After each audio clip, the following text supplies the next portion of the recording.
Welcome back to Forbidden Knowledge News. I'm your host, Chris Matthew. Today my guest is William Ramsey. First, I have a couple of announcements. The first episode of the Forbidden documentary is completed. It will soon be available for you to download on Amazon Prime and other streaming platforms. Right now, you can get a unique limited edition version of episode 1 that won't be available on Amazon. You get that right now at our website. That's forbiddenknowledge.news. Also, if you are a Rokfin subscriber, you can watch it directly on Rokfin. Just click the link in the description to get access to that right now. You can now get Forbidden Knowledge News live 5 days a week on Rokfin, Rumble, and our website. That website again is forbiddenknowledge.news. This is also the home of the Forbidden Knowledge Network. We feature some amazing podcasts there. And you can always get every new episode of Forbidden Knowledge News on Rokfin, Rumble, and all podcast platforms. Be sure to sign up on Rokfin. This is where you get our premium content. Best of all, you get all the premium content from every amazing creator on Rokfin. Just go to rokfin.com/FKN+, or use that link right in the description. Today I want to welcome back to the show William Ramsey. He is an attorney, author, and researcher. Graduate of the University of California, Berkeley, with a degree in history. He has authored several books and produced documentaries. William, welcome back. How you doing? Doing well, Chris. Thanks for having me back. Thanks for the invite. Yes, great to have you back.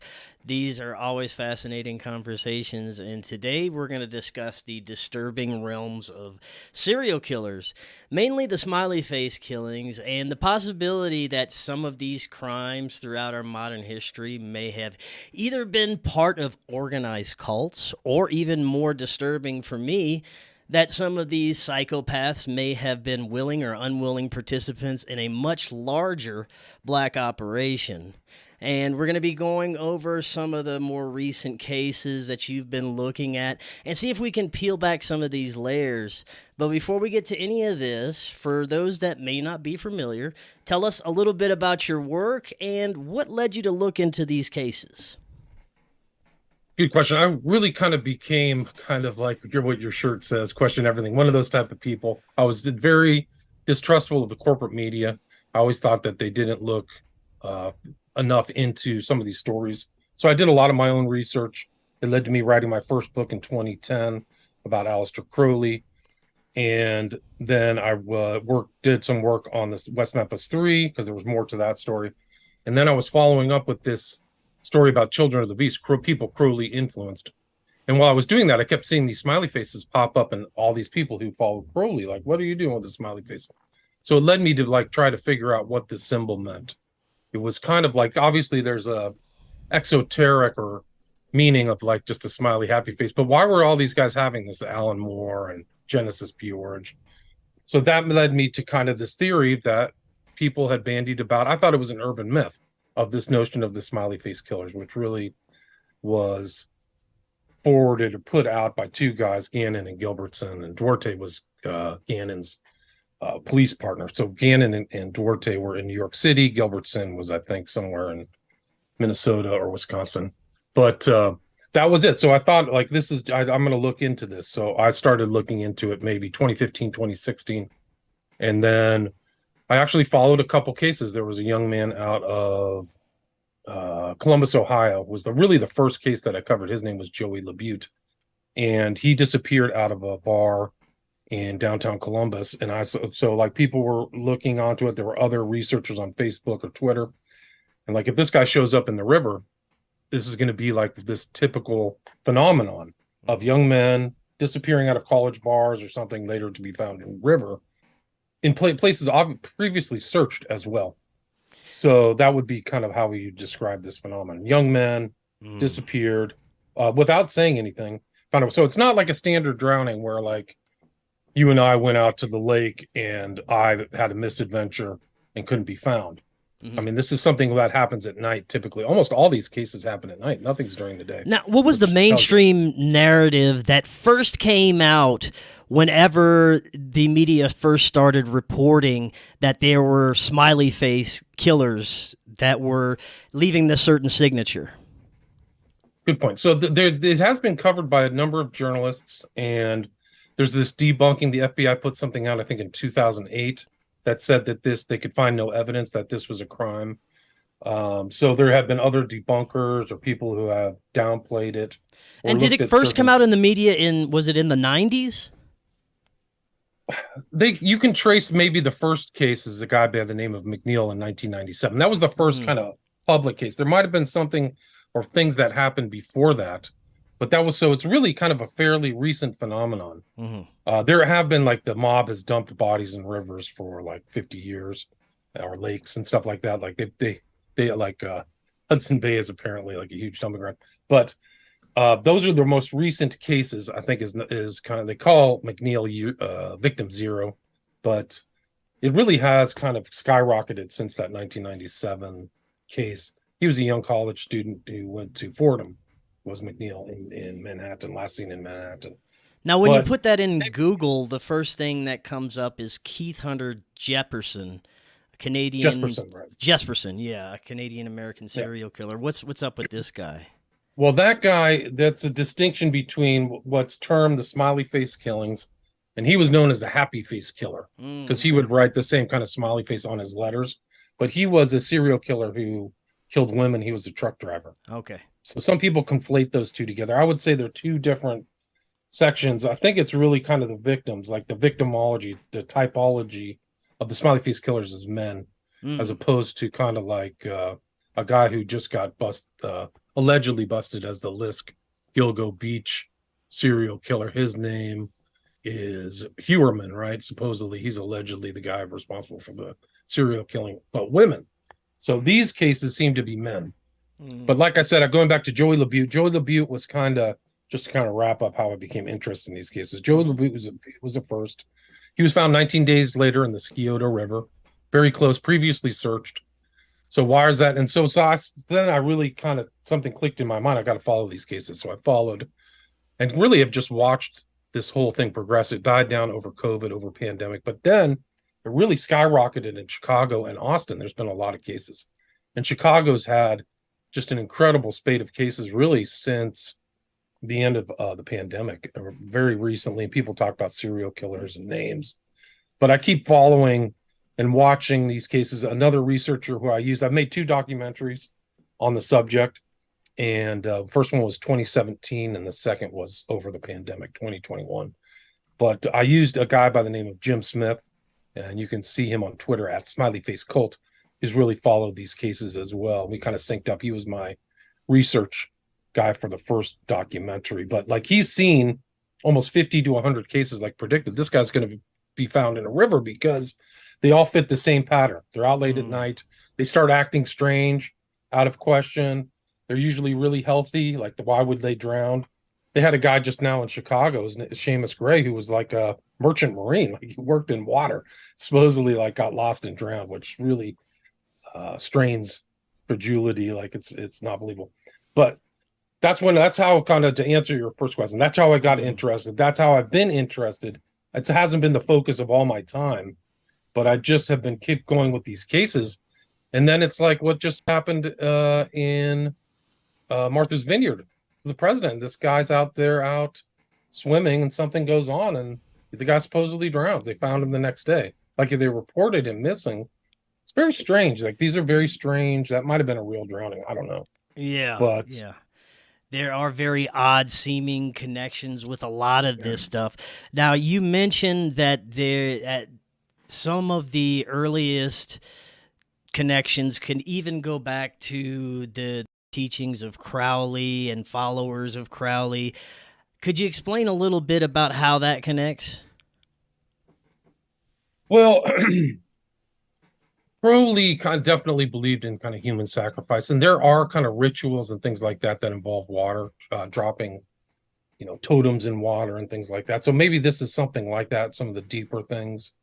I've studied also people who knew about Crowley, but this group called the Order of Nine Angles, which you're supposed to kind of commit a murder but not get caught.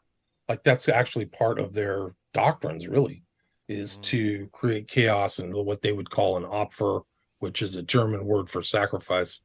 But It's I think Crowley could be involved. I think definitely his followers seem to know something. And my understanding is that the smiley face concept goes back to William Burroughs, who was kind of a stone cold witch. I mean, that's was his writing. They put him in the kind of alternative or counterculture figure, but he was an occultist, and apparently that this is where it comes from. Is that's how people kind of learned about this whole smiley face concept. And my understanding is I talked about the exoteric meaning. The esoteric meaning is to smile through tragedy or maintain this kind of happy or well-being even when tragedy surrounds you or tragic things happen. So that's that, and I've seen that actually referenced by a number of people. So that's what I think it really means. And that was how it got the name, is that the original two guys who were investigating, where they think the bodies went into the water, somebody would spray paint a smiley face. So that's how this phenomenon got the label of a smiley face. Right. So now you sent me quite a few cases that have been occurring in recent years. Maybe we could go over some of these cases, some of the most profound evidence and interesting information that you found from some of these, starting with the earliest one you sent me is in 2015. Right. So I kind of separated those cases by region. So I did Austin, Chicago. There were recent cases in Vancouver and then Houston. But yeah, those ones in Austin, the most recent, like there's a whole spate of them that have ended up in water, most recently in 2023. But the first one was Julio Santos, who was found in These are all found in Lady Bird Lake too, which is really strange. But it's big news in Austin. It didn't seem to, these stories didn't seem to get national headlines. And where is Lady Bird Lake at? If you looked at a map of Austin, you'd see the downtown and then kind of Rainy Street, which might be their kind of tourist area. And then just beneath that, the river flows through just south of downtown into Lady Bird Lake. It's named after LBJ's wife, right? Lady Bird Johnson. Okay. So it's really right there. It's kind of in the midst of, the whole downtown area. But there's been the spate, and people are talking. The most recent was like this guy Moga Dogal in June 27th. It's really not that long ago, just a month ago. But yeah, there's been a whole spate of them. Then there was one guy who was a survivor, which is an interesting story. His name was Christopher Pugh, and he disappeared and was missing for like 2 days, and he had for 60 hours, he had no memory of what happened to him. And he's found in the shrubs. Yeah. So clearly, and a lot of the original researchers, Gannon and Gilbertson, has found like a connection to GBH, right? GBH is an endogenous chemical in your body, but at higher doses, it causes you to kind of GBH. I've heard of GHB. Is this GHB? Yeah, sorry, okay. Right on. It's gamma hydroxybutyrate or something like that. But it's actually kind of known as a kind of a roofie date rape drug. Right. Yeah. I don't think it has any flavor. I don't think you can taste it either. No, unfortunately, I had experience with that myself in my early 20s. Someone had dosed one of my drinks, and I almost got in my car and died and killed myself for just one starting to drive. But luckily, my friends caught me and didn't allow anything else to happen. But yeah, I never figured out what exactly happened with that. But it like I had no memory of anything. I just kind of passed out behind my steering wheel, woke up. I don't know how much later with my friends surrounding me trying to wake me up, but it was pretty terrifying. Were you in a kind of a downtown urban area? Yeah, well, it was a small town. It was in South Louisiana. This was in the probably late 90s, somewhere around that time. Yeah. So, well, a lot of those bars, there's a connection of drugging. Like a lot of people are getting drugged. Like there were druggings on Rainy Street in Austin. And here in LA, there's a lot of stories about people getting drugged. There was actually a drugging thief group in Austin who got busted, who were going to these bars and drugging people and taking their money because they were good marks. And actually the same thing happened in New York City. So these are very recent. So maybe these cases are associated with these groups of people drugging people, taking their money, and maybe somebody dies or something like that. But yeah, there's really strange things going on. So people have to really be careful. Now, as far as these recent cases, they had the same similarities as the previous cases. Bodies found in water. It's all men of a certain age. Pretty much. I mean, some the age groups are a little older in some of these. Like there was a 40-year-old, a 30-year-old. One of the guys was very curious, like Jonathan. I think his name was Jason John. He had a connect. He had his girlfriend worked for Echo Health Alliance, like one of these people involved in the whole COVID scandal. So some of these are very strange. There was a Cunningham guy who who was found in a river, who worked at the CDC. He was a Harvard trained epidemiologist or something like that.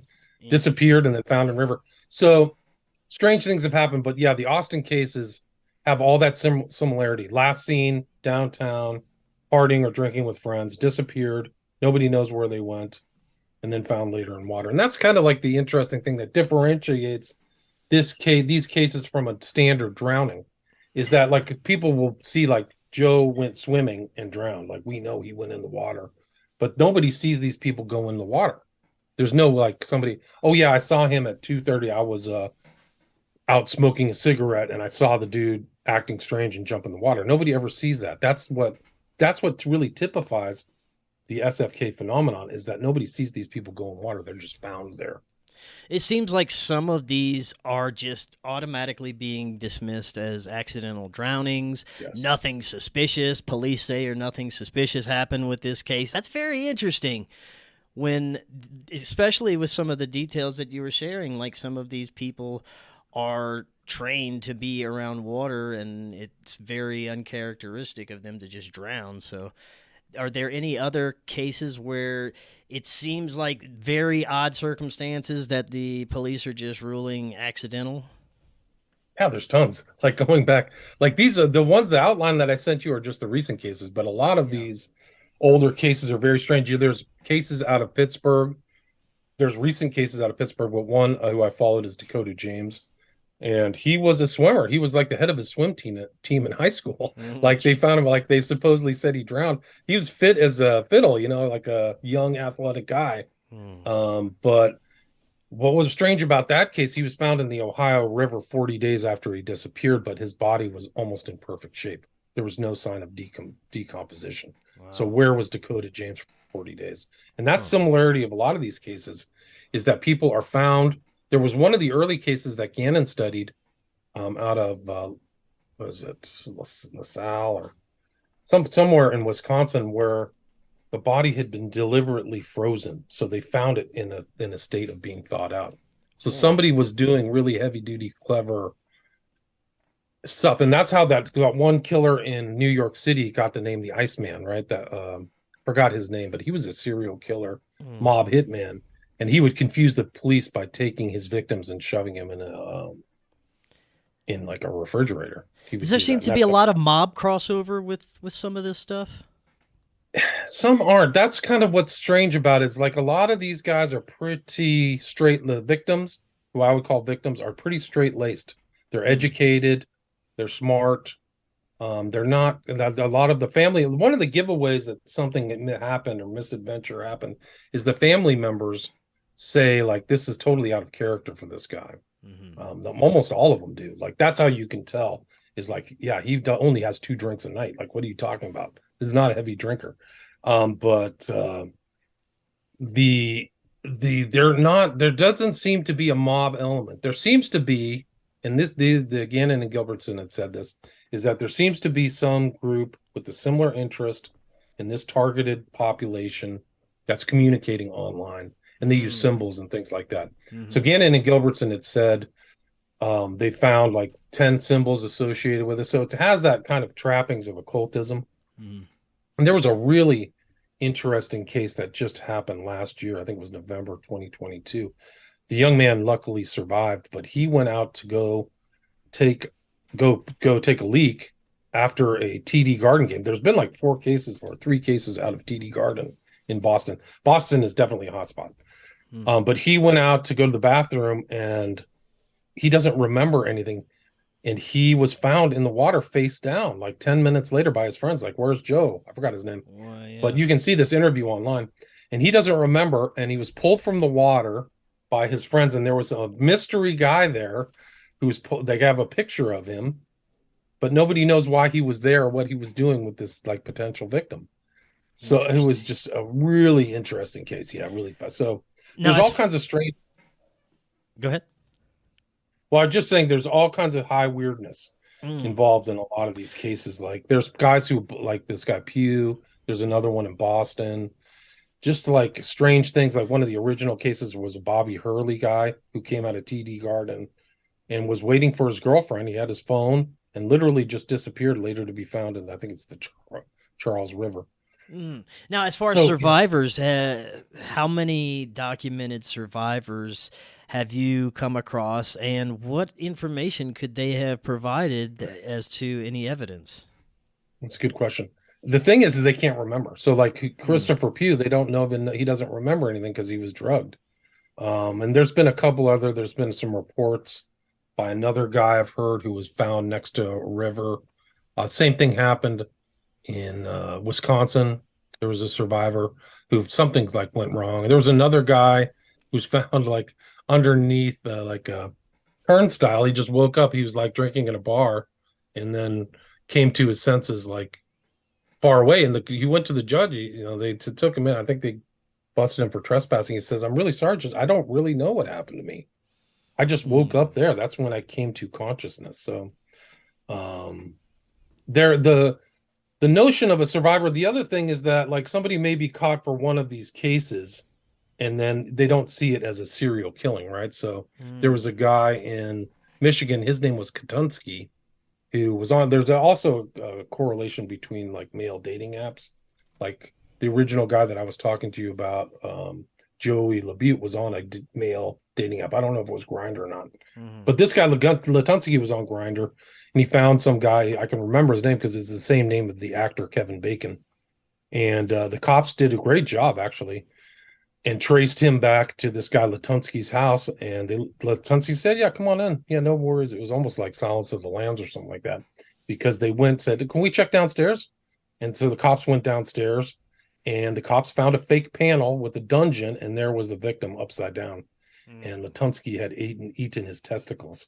And he just finally got sentenced. Yeah, he got sentenced just within the last year.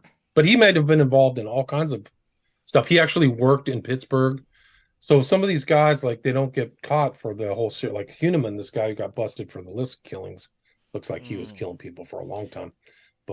And it's possible that some of these guys that have been caught are connected in some way. Yeah. Latunsky is a good case in point of that, because he had a very active social media life, and he had some symbol around his neck of a werewolf, and they were online talking with other people with the same interest in men. They were all gay, but all kinds of weird coded messaging. He said, "I'm the last guy you want to meet out on a night out." Like, he would say really threatening stuff. They were anti-Christian. So it was a weird group. Like, if I was a cop, I'd be investigating all those people. Well, speaking of the cops, it's with the fact that it seems that a lot of these are just being ruled accidental drowning. Right. How probable is it that there is police involvement or a cover-up of some sort? That's a great question. I think that some of these are covered up. And I've talked to other people about this. And I think the incentive of the authorities is to downplay any deaths and murders, whether it's on college campuses because of the financial interest. Like, why would you send your son to a college if there was a serial killer there, right? So I think that it's kind of, somebody I talked to who made the correlation between this thing and like Jaws, right? So Amityville, yeah, there's no shark, everybody get back in the water, that kind of thing. Yeah. So it's almost kind of like, so I think that the authorities don't want to downplay. Now, I know that the authorities are aware of this kind of phenomenon because they've showed up at certain meetings. So, for example, the mother of Joey Labute went and talked to the DA in Pittsburgh, and in that meeting was somebody from the Secret Service and the FBI. So why would they be there? So that was really, and Joey Labute is a very interesting case to look at for a wide variety of reasons. But he's one of the other interesting things about the medical examination of Joey Labute is that it was done by a Chinese guy, and nothing came out to the public. And the family wisely got Cyril Wecht, who's a very famous medical examiner who lives in Pittsburgh, to take a look at the body, and he found something different, which was ligature marks around the neck of Joey Labute. So I think that's why these bodies are thrown in water, is to remove evidence of anything, whether it's torture or stuff. And the same thing actually happened with McNeil, this one case I mentioned in 1997. The family never got a copy of the autopsy, but when they got a copy of the autopsy and had somebody check it out, McNeil had been blowtorched above the waist, and they said that there were rope burns, like he was tied in a chair. Yeah. So really dark, like heavy duty, like BDSM stuff. And there are ties of that kind of thing involved in this too.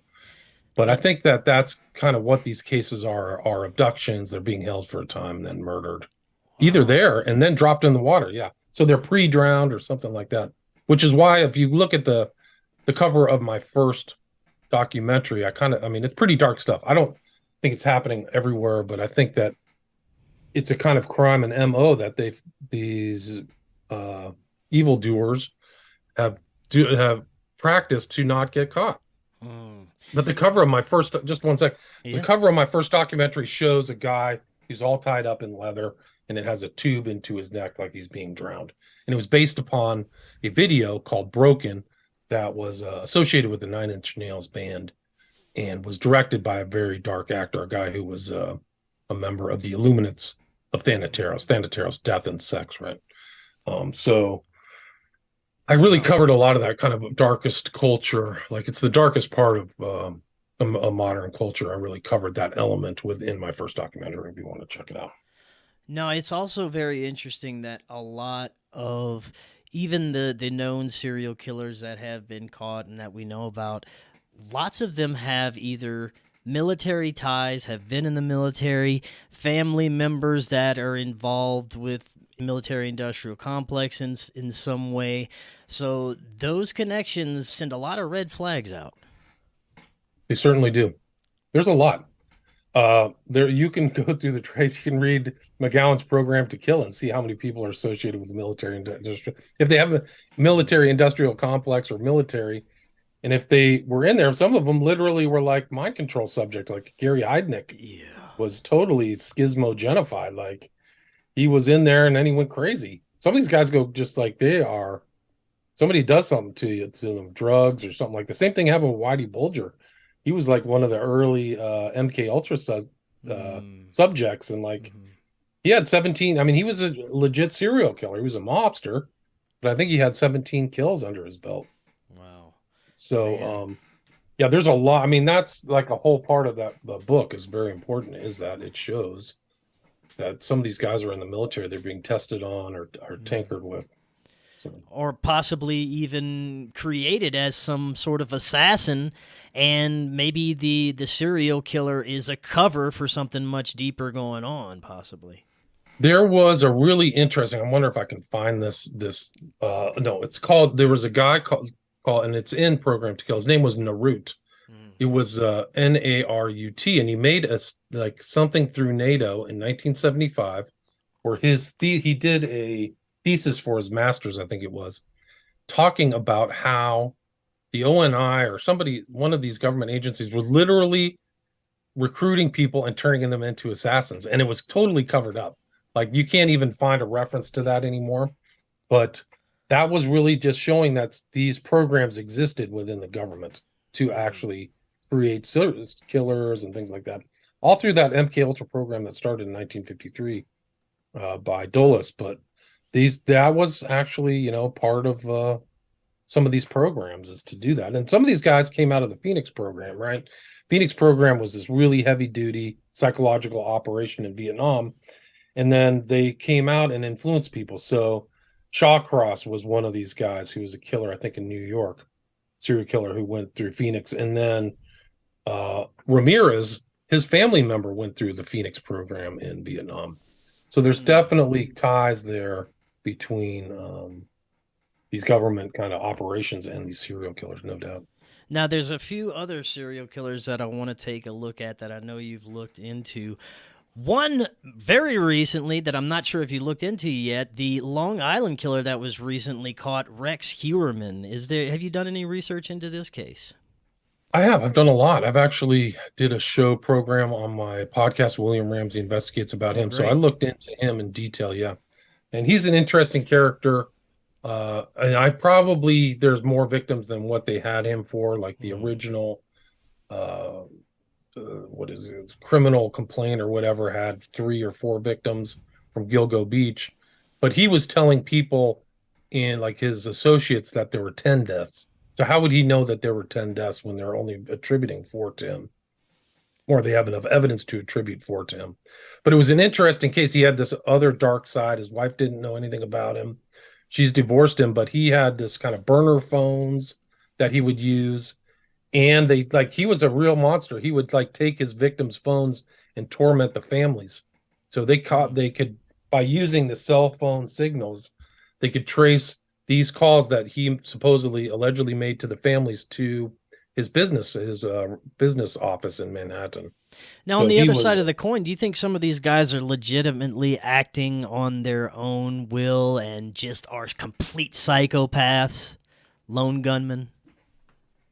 It's a really good question. I mean, I think that some of them seem to communicate. I think that there are Mm. communications between killers or evildoers online or the dark web through different, like he had fake names. Huerman had 2 fake names and was like on really gnarly, like child pornography searches on his phone, like torture and rape and stuff like that.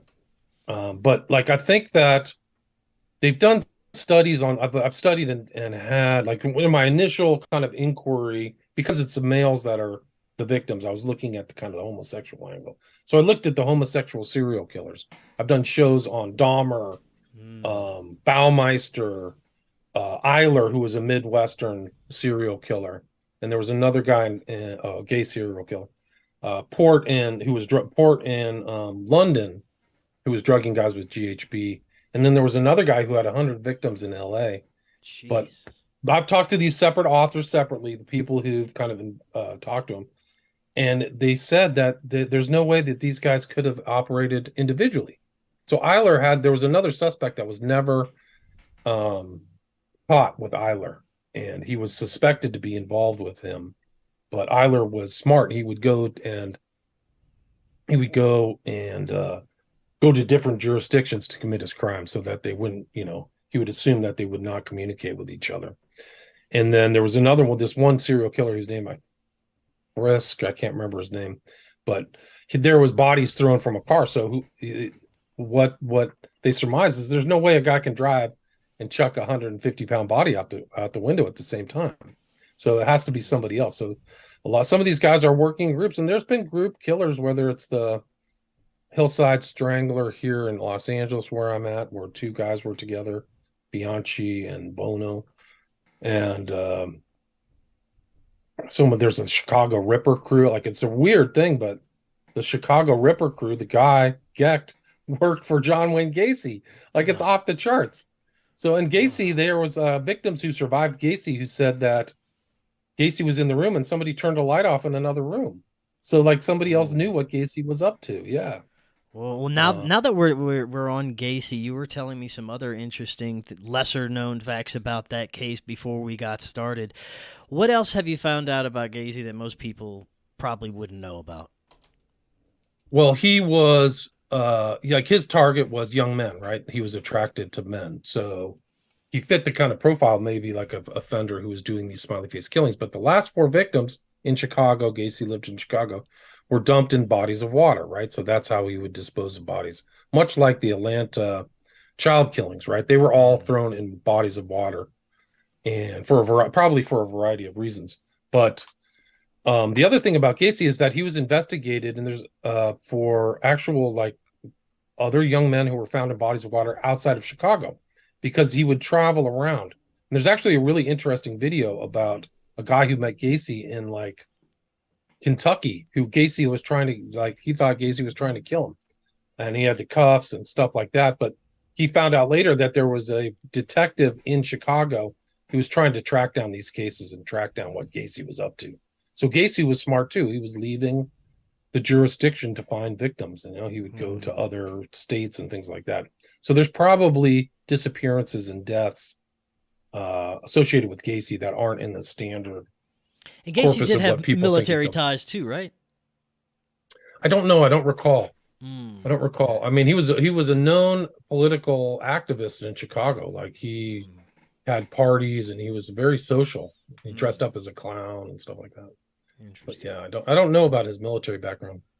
Now, you also mentioned Jeffrey Dahmer, and they just recently had the Netflix movie sort of glamorizing his psychopathy there. What have you found out about Dahmer that may not fit the narrative that we're being told? Well, they kind of got into his Satanism, but he was definitely into the occult. He definitely had military ties. He went to Germany.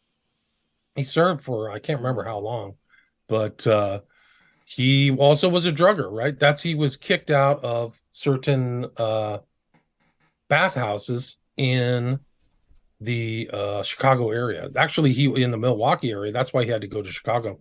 And actually, one of the interesting ties about Dahmer is the connection between him and Barack Obama, both bathhouse marauders in Chicago, right around the same time, right around the early 90s. And you can look up a place called Man's Country, and there's a lot of interesting evidence. Like there's pictures of Man's Country was like a bathhouse, but there's pictures of the operator of Man's Country with Barack Obama, and Barack Obama was rumored to be a member there before his political career took off, his charmed political career, going from Chicago to senator to president. Wow. And then this happened yesterday. Is his cook for a long time chef ended up in water, drowned, and that actually happened to the longtime chef of the Clintons as well, supposedly drowned in a body of water in Colorado, actually. So like mysterious kind of end. So now, is there some kind of occult symbolism or message behind leaving offerings in the water, that it was some part of Crowleyan ritual? Is there any other type of occult symbolism that might be connected to this? I think that really the occultism is kind of like what the water represents and what may be happening. I mean, I don't know. It's hard to ascertain the how an occultist really thinks about stuff, but I mean, I think that if like people have associated the water with the underworld and Poseidon and these, gods underneath that were thrust out of heaven to live like from old Greek culture. So maybe it's some kind of like appeasement thing of like you're sacrificing these gods to these people to these gods like as an offering. And it's, it could be that deep. I don't know. I'm not, but people have surmised that's something like that. What was the other? Not Neptune. It was Poseidon, Neptune. Yeah, with the trident. So those type of things. But I just sent you. If you pull up your email, open up that picture and see if you can share that, because I think it's a pretty much of a shocker. Let's see here.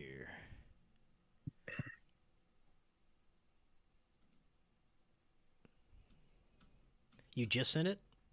Yeah, I just sent it. I didn't get see it if yet. it went through. Okay. But as soon as I get it, I'll pop it up on the screen here. To Forbidden Knowledge News.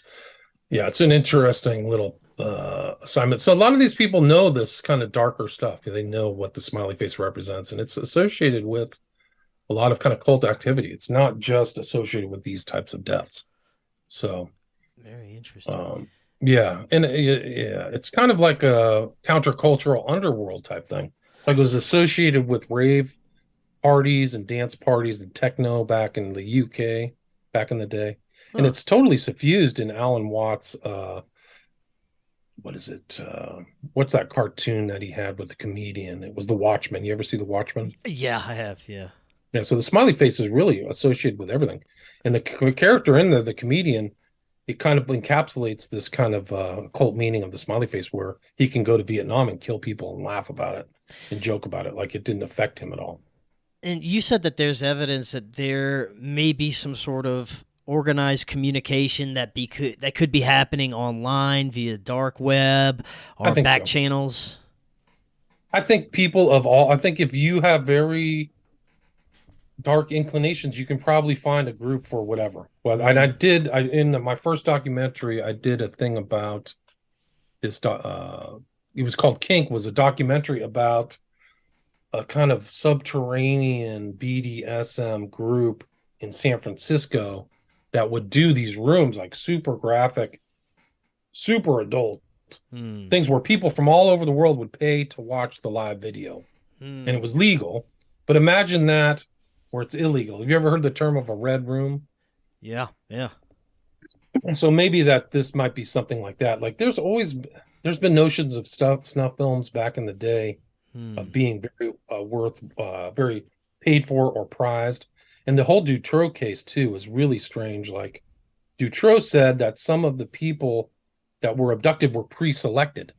Like somebody had find me this person, and they went out and found that really Interesting. dark evil stuff. So it It might be remi- that it dark. reminds me of some of the research I've been doing about the vampire culture in New Orleans and some of these underground clubs that are portrayed as just this fun type of role playing cosplay thing, but in reality there's some very dark cult like aspects to some of these vampire groups that have these underground clubs where people have actually gone missing. It's been tied to many missing person cases and actual murders and occult ritualistic activity that's been reported. So that's very interesting as well.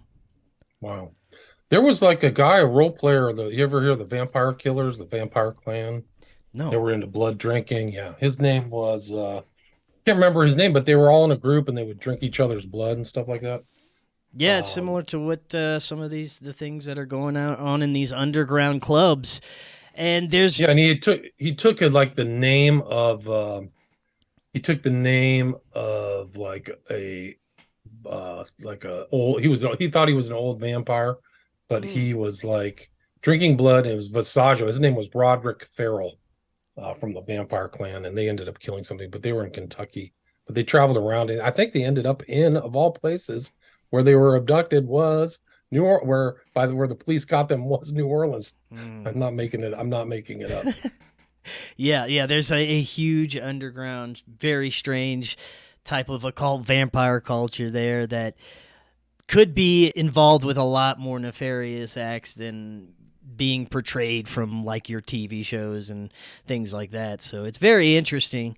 Now, I want to touch on the very controversial aspect of the possibility that what we've seen with a lot of these school shootings could have been a manipulation, mind control type of scenario where the individuals involved may have been pushed in certain directions by communication online with certain groups, certain individuals.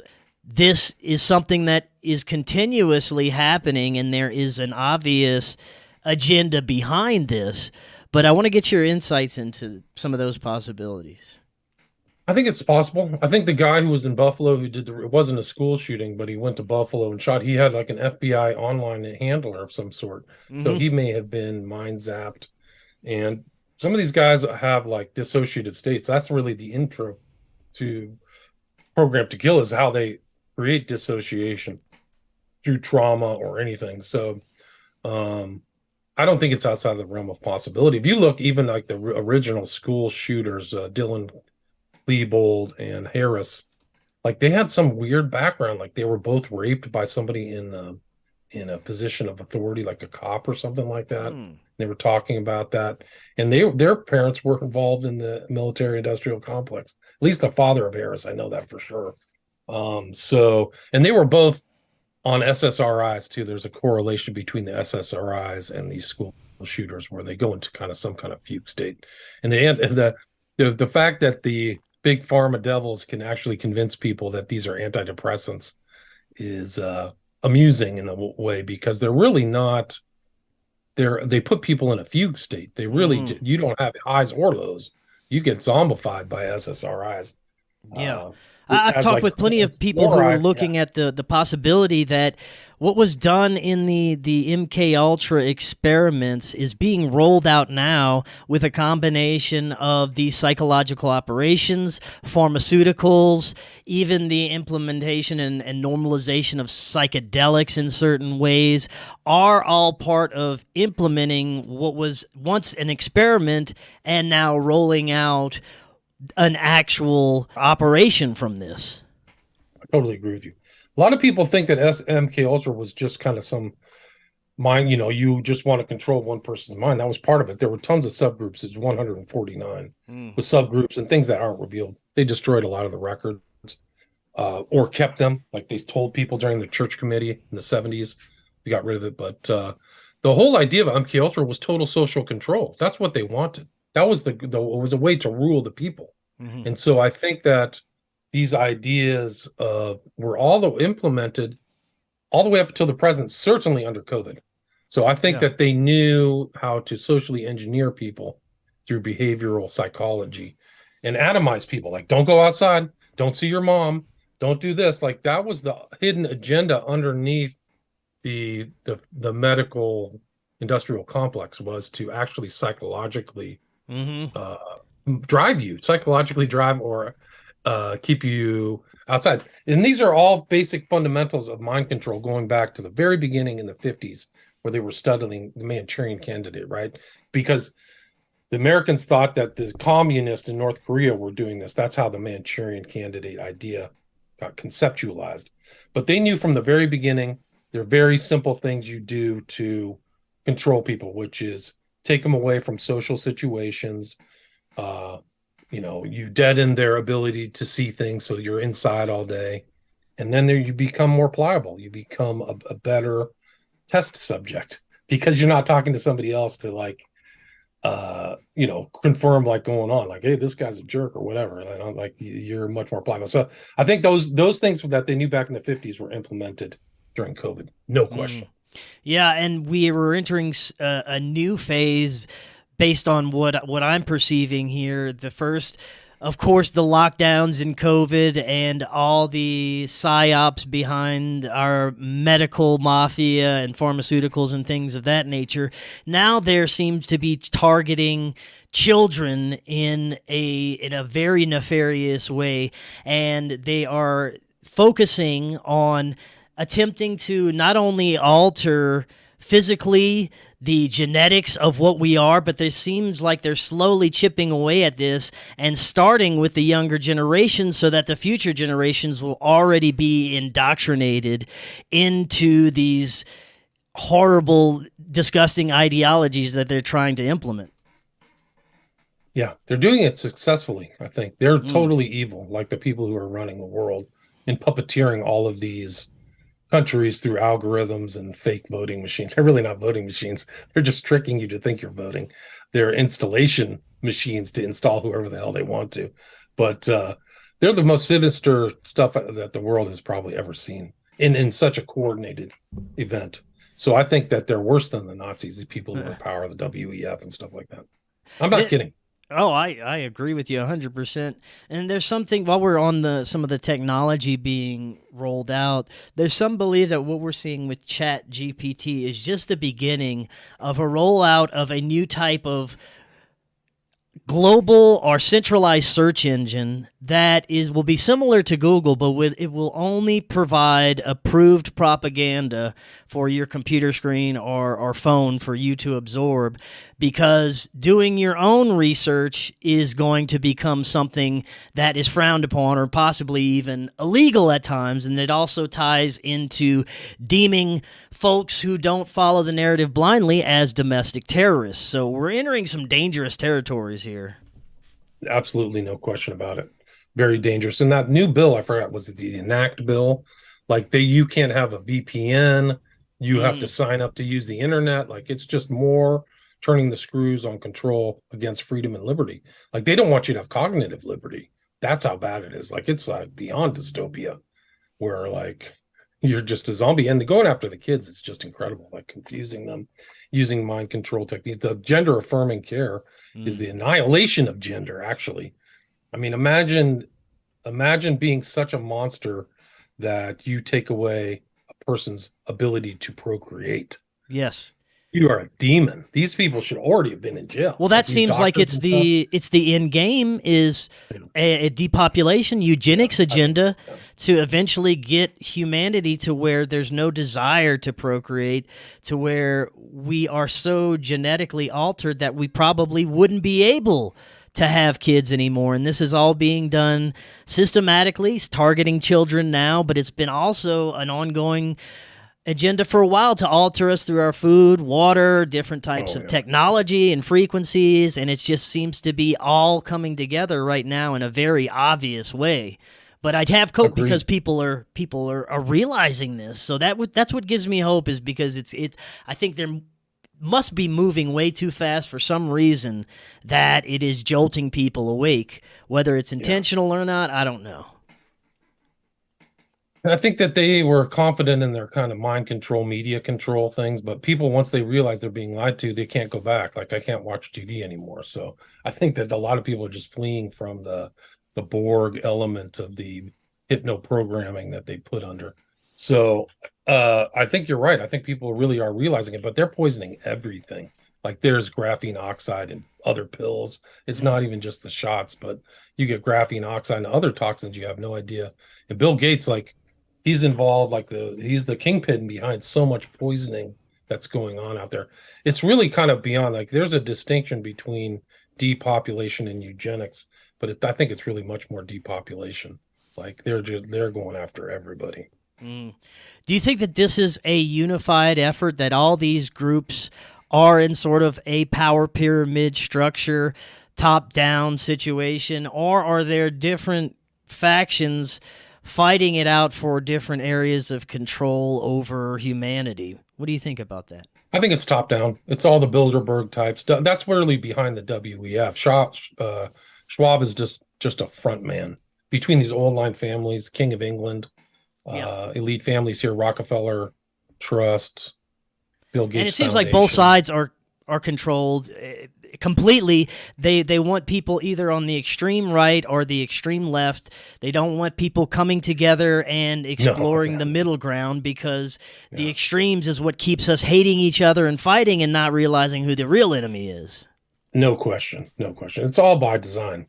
All this whole duality thinking. If they can get you to think in simple binaries, they control you.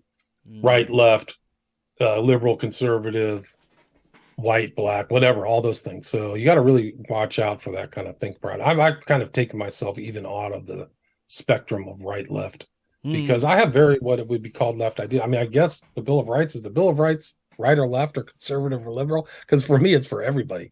It's like pro-human being, you know. Well, so what used to be left is more conservative now, and what we see the left as is super extreme clown world now. So yeah, it's super. We have to kind of shift our ideologies to not be brought down to that, right? Totally, yeah. So you have to change your way of thinking, and I think it's really just a uniparty. I think the uniparty concept in DC, where they're all parasites and living off the people, is probably more accurate. Like, they've got people like in California. They have this doddering old senator, you know, Feinstein, who barely even knows where she is. Like, what's she doing there? She's not helping anything. She's a freaking parasite of the first order. Like, retire. Just go play shuffleboard. You're getting in the way of, like, our ability to exist by just sitting there like a parasite. And Joe Biden's a total parasite too. So things aren't good. Yeah. I mean, if you really think about it, it's like you realize, whoa. You know, I don't let political parties doing my thinking for me at all, ever. Right. Well, like I said, I have hope that the mistakes that are being made and the extreme push to get people to go in a certain direction is waking up more people, and it's probably causing more problems for the establishment than anything. But again, I don't know. The operations run so deep. There's so many layers that this could be what they want us to think. And I think that everything that we see on social media and TV and the news has all been pre-approved for proper propaganda distribution, for us to just absorb the nonsense. Anything that is allowed to pass through the airwaves has been properly sanitized for us to digest according to what they want us to believe. And right now we're in interesting times. It seems like we're in between operations. We have an upcoming election with some interesting players being involved, and it seems like there's always, after the election season is when the events start to ramp up and things start to really get going as far as psychological operations, false flags, things of that nature. And we seem to be between those things right now. There's always got to be an invisible enemy, always a fear campaign of some sort. We just got out of the COVID.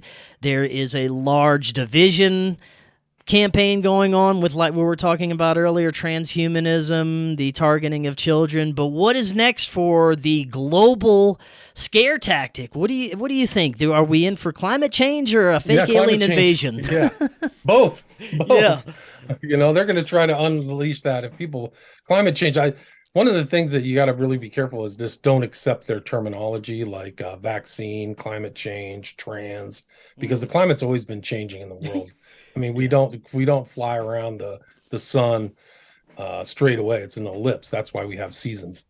So it's silly to even use that term. They're really against man-made global warming while they fly around in their jets, you know. So they're total hypocrites and liars.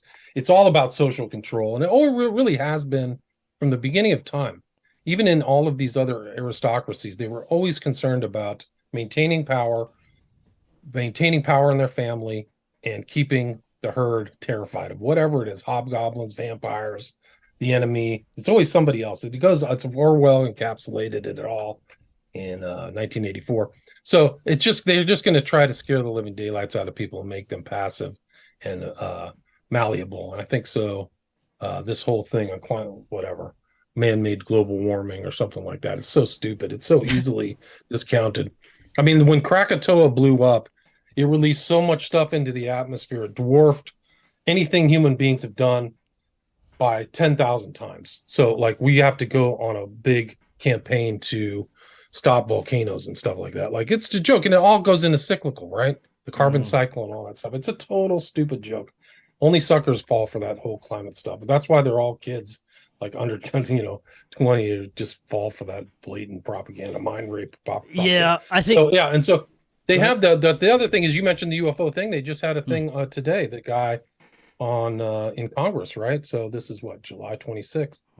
They're pushing that too. We have all this stuff. We've got the bodies. We can't show it to you, but we've got it. Like, this is like, what are we paying taxes for? Like, I'm paying taxes so you can have proof of interstellar beings or intergalactic or universal, some other foreign human being that you're not going to show to the public. What a joke. Total joke. Yeah, it seems that this might be the final card, the last option they have, because I don't see the majority of people blindly following another lockdown, another pandemic type situation.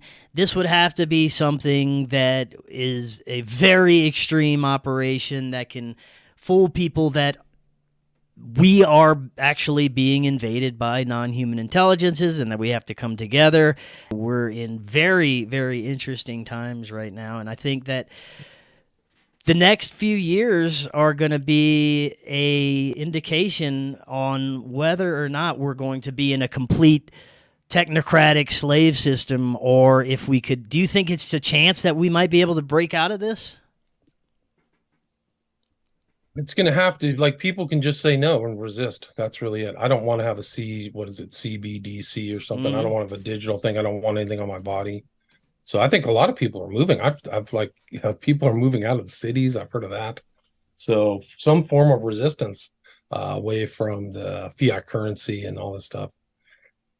Passive resistance. So I don't know. I think that we're kind of like entering into Book of Revelation times, like, that bad. So well, there's we also have this savior figure that we're presented with that is going to supposedly lead us in the right direction. We had the Trump character for the last election. Now we have RFK, which I think that anybody that is allowed to be in that position of the presidency has already been compromised, and we're not going to see any type of real concern or desire to help humanity.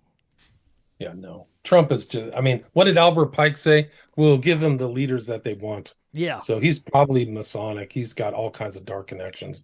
Mob, Roy Cohn, all these guys. So I think that the whole Trump, God as Titan is all carefully crafted, just like you just look barely beneath the stuff. surface on Kennedy as well, and he's got nefarious connections that he has long time been associated with. So I don't think any of these guys are going to really have humanity's best interest in mind. Yeah, it's really we're in a bad place. I mean, yeah. Yeah, I think we just really need to stop yeah. putting our faith in politics, and like Yeah. you said, we need to start taking care of our own and not trust Right. in, and just realize that this system is built to deceive us and keep us down. Yeah, it's sovereignty, right? So like the necessity, I think Washington said in his first inaugural, the government that governs best governs least. So like all this federal stuff, we don't need a lot of this stuff. They have to prove something to prove that they're getting, why they deserve $10 billion budgets. But a lot of that stuff should be devolved back down to the states, and really all power down to the individual sovereignty of the individual. And that's really what the Bill of Rights is about. That's why these tyrants never want to mention the Constitution or the Bill of Rights. They just say, it's a democracy.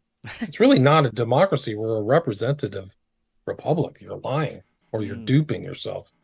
So, well, we're definitely in extremely fascinating and interesting times. I do have hope just because of the amount of people that are becoming aware of things. So we'll see. And William, thank you so much for coming back on today. Thank you. Yeah. Before I go, can ahead. you share? Can you give me screen sharing? I Yes. want to show you something. Let me pull that. I want to show you here. it's a participant share. Go for it. Okay, cool. There it is. Look at this. Is something shared between Barack Obama to Joe Biden, our current president. Do you see this necklace? This is from June 9, 2019. You see that? Yeah. See the smiley face? Yeah. See the pizza? See the pizza? See the blue Yes. star? And that flower is a pedo symbol too. It is interesting. Yeah, smiley face, pizza, pedo symbol. That's those two presidents. That's what they know. That's why Joe was always trying to kiss little kids and stuff. It's gross. See, these are the symbolism that they share amongst each other that go beyond normal words, right? So, and I can't remember who said it, but symbolism will be their downfall, because if they keep flaunting this stuff, the more and more people wake up. Yeah. So that's from 2019. That's a necklace that they shared between each other. Yeah. That is so interesting. Crazy, yeah. Crazy stuff. William, thank you so much. Before you go, let the audience know where they can find your books, your podcast, all your content. My books can be found on Amazon, or you can buy signed copies at my website, williamramseyinvestigates.com. And then my podcast is in the top 0.5% of podcasts in the world based upon listen notes. I'm almost at 1,000 episodes, and you can just find that on iTunes, William Ramsey Investigates. Excellent. William, thank you so much. We'll definitely be doing this again, and I will be talking to you again next month on your show. And until next time, everyone, have an excellent evening. We will talk again tomorrow. See y'all then.